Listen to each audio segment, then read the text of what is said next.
Hey guys, Usher McCabe here from Compound Martial Arts, just coming at you with a quick video on how to develop some flexibility in your kicking techniques.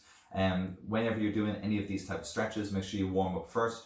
General joint rotations and then maybe a couple of minutes of shadow boxing is a nice way to do it.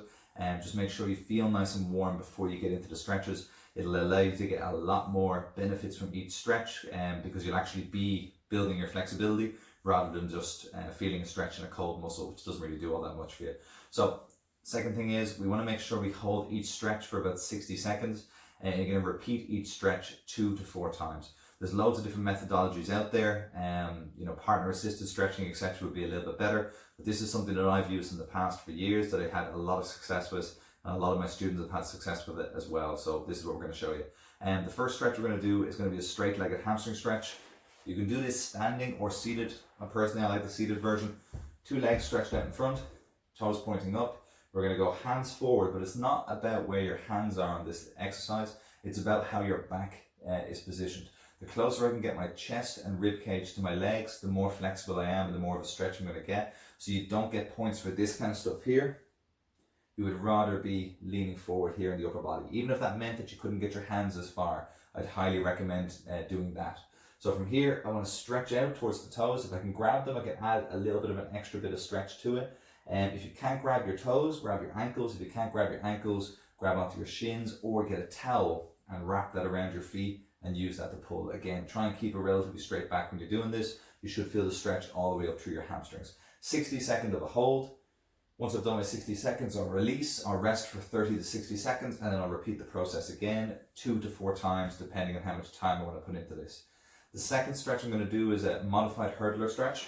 So I tuck my foot in, leaning forward again, easy enough to grab the foot for most people, but we want is for a second hand to come over and contribute as well. So we're going to stretch with the second hand to reinforce. Some people like to come sideways on this, others will come through with the second hand a bit lower. It really depends on, I suppose, what feels comfortable for your back. You can kind of pick your variation based on that. Try and keep this knee here down towards the floor when you're doing this stretch. You don't want to rock onto one side when you're doing it. Knee stays flat, hands reach out. And again, try and think about the rib cage coming down towards the legs. You'll do 60 seconds on both sides. So you'll switch 60 one side, switch 60 the other, 2 to 4 times on each. After that, you're going to look at doing a basic lying hamstring stretch. Now, this is actually one of the best stretches for your kicking because there's 3 to 4 variations of it. So I'm going to show you 2 or 3 now quickly. So lying flat on my back, I'm going to stretch one leg up into the sky. Again, I can grab the foot if I want to, reinforce, pull back. But you can also start to stretch on angles with this. So I might start to stretch out behind my shoulder a little bit. I might look to stretch across as well. There's 3 muscles that make up the major hamstrings. And when you change your angle, you're prioritizing which muscle stretches more, which will give you a greater range of motion when we're talking about your kicks. So well worth it while changing the angle. I'll show you this from a different spot as well. So we can go standard in the center. We can go out to the side. And we can go across the body as well. I'd recommend all 3.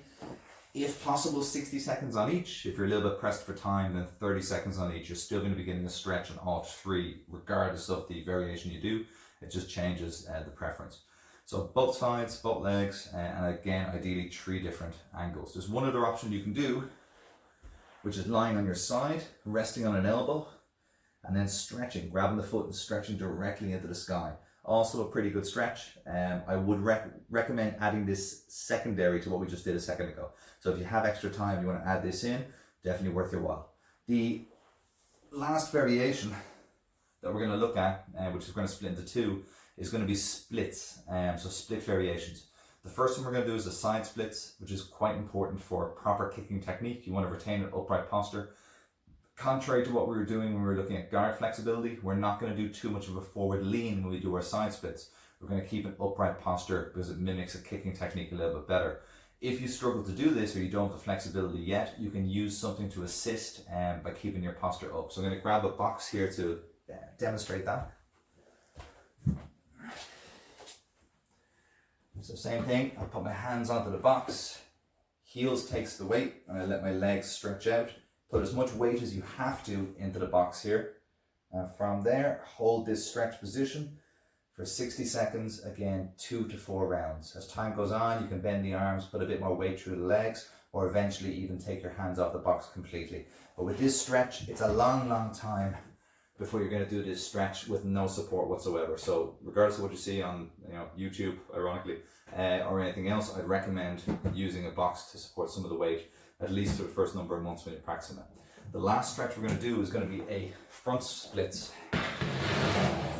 So when we're doing our front splits, which I think is one of the most important stretches for kicking flexibility, it actually stretches two different things on both sides at the same time. So my first leg is going to be stretching predominantly my hamstrings, whereas my back leg is going to be stretching all of the adductors on the inside of the thigh.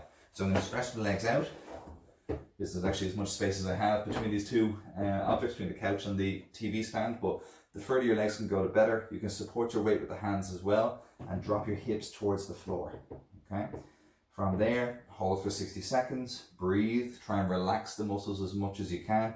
Trust your hands to take the weight and keep you stable. Once you've done your 60 seconds on one side, you'll switch, and then same thing, 60 seconds on the other. And there's your stretches. Not too complicated, pretty simple. All in, it'll probably take you about 30 to 40 minutes. If you want to put some serious time into this, you will be amazed at the progress you can make in 4 to 6 weeks if you're doing this twice a day. Especially for fighters out there, it's well worth your time investing in this. And this will also transfer over into non-striking martial arts, such as jiu-jitsu or wrestling, judo, etc. You'll get great benefits out of building this flexibility. All right. Hope you find that helpful. If you have any questions, feel free to shout me a PM, or you can send me an email at martialarts@gmail.com. Talk soon. Thank you.